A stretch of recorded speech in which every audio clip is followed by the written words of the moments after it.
A reading from the Holy Gospel according to Matthew, chapter 19, verses 3 to 12.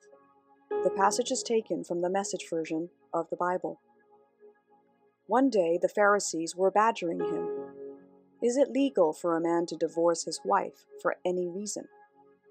He answered, "Haven't you read in your Bible that the Creator originally made man and woman for each other, male and female?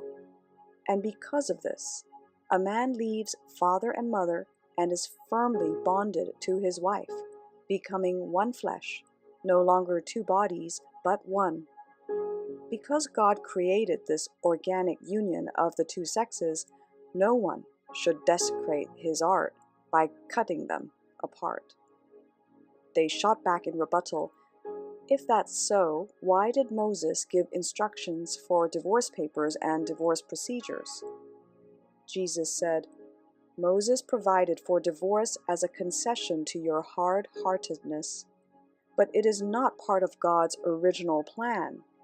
I'm holding you to the original plan and holding you liable for adultery if you divorce your faithful wife, then marry someone else.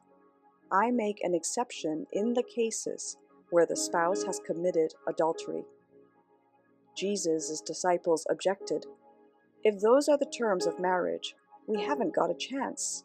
Why get married?"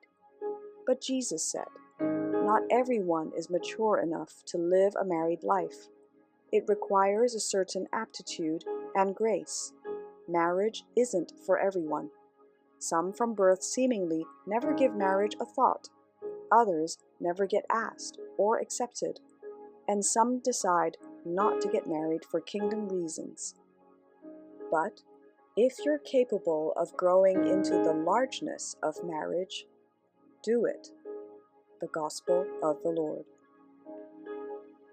Good morning. I am Father Joseph Matthew, and this is Coffee with God. Let us now listen to a short reflection on the Holy Gospel according to St. Matthew, chapter 19, verses 3 to 12. God blesses the choices you make with Him. Matthew may have noticed difficulties in family relationships in his community, leading him to stress the importance of marriage.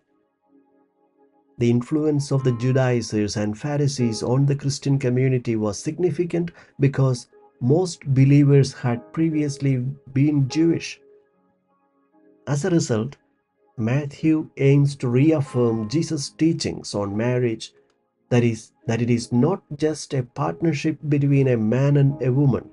Rather, it is a sacrament in the creative plan of God. The Pharisees asked if it were permissible to divorce, and this question continues to be relevant today.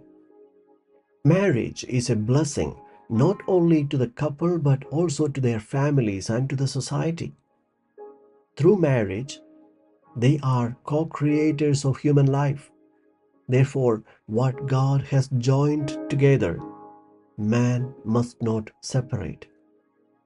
Gaining a deeper comprehension of the social structure in Jesus' era would enhance our understanding of his teachings on marriage.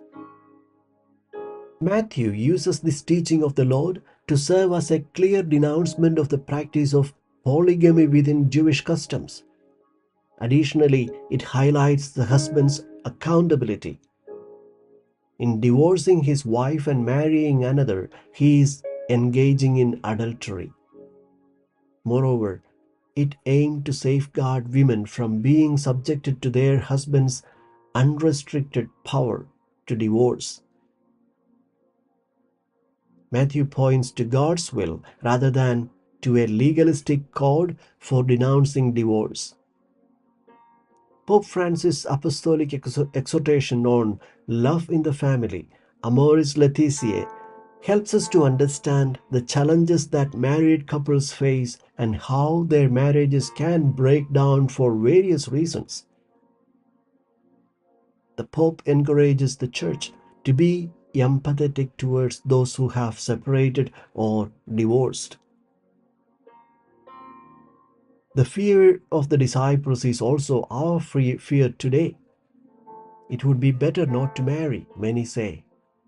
Many young individuals are hesitant about making important life decisions, such as choosing between marriage and establishing a family or pursuing a religious vocation and priesthood. They fear making the wrong choices. Avoiding decision making in life signifies a lack of trust in God. Pope Saint John Paul II advised young people, God will not make decisions for you, but He will bless the decisions you make with Him.